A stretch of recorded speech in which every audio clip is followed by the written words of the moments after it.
ఆ, hello hello hello Venkatesham ఏడున్నావయ్యా? చలానాలు రాస్తున్నావా?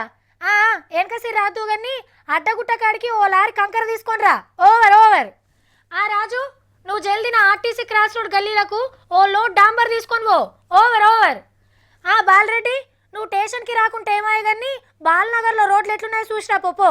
Over over. ఇక్కడ దుమ్ము ఎక్కువగా లేస్తుంది. ఓవర్. ఇక్కడ కంకర తేలి బండి మీదకి వెళ్ళి పడితే 4 పనులు రాలిపోయినాయి. ఓవర్. నువ్వు ఓవర్ చేయగాని అని అంటున్నారు కదా. సరే వార్తను చూడండి. అయిపోయిందిగా. పట్నం రోడ్లకు పట్టిన శని దరిద్రం మన్ను మషాడం అన్నీ ఇయ్యాలట్ కొడిచినట్టే. మళ్ళా కొత్త కాంట్రాక్టర్ వచ్చి కొత్తగా డాంబర్ వేస్తుండా ఏంది అని అనుకోకుండ్రి.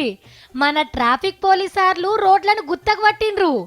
ఒక్కో ఏరియాకు ఒక్కో ఏసీపీ సార్ ఉంటాడు కదా.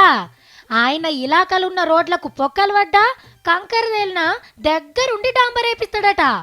యాడ గుండు సూది మందం గుంత కనబడకుండా చేస్తారట. కరెక్టే. మరి పట్నం రోడ్లు ఎంత చక్కగా ఉంటాయో పబ్లిక్ కంటే ఎక్కువ వీళ్ళకే ఎరక. రోడ్ల మీద జనం బాధలు కళ్ళ నిండా చూస్తారు, గందుకే రోడ్లను గుత్తకు పట్టినట్టున్నారు. అట్లనే మున్సిపాలిటీ వాళ్ళకు కూడా పెద్ద పందప్పించిన వాళ్ళు అవుతారు. పని ఇంకా ఈజీ కావాలంటే సడక్ల శాఖను ట్రాఫిక్ పోలీసుల శాఖను ఒక్కతాన కలిపితే బాగుంటుంది. చలానా పేరు మీద మీరు ఆమ్దాన్ తెస్తే వాళ్ళు వచ్చి డాంబర్ వేసుకుంటా పోవచ్చు. ఇక ఇద్దరు కష్టపడుతున్నారు కాబట్టి అద్దాలసొంటి రోడ్లు తయారవుతాయి. పోలీసు వాళ్ళు రోడ్లు వేయించుడు మంచిగానే ఉన్నది కానీ ట్రాఫిక్ జాములు కాకుండా చూసే అస్సలు పని అయితే మర్చిపోకుండ్రి సార్లు.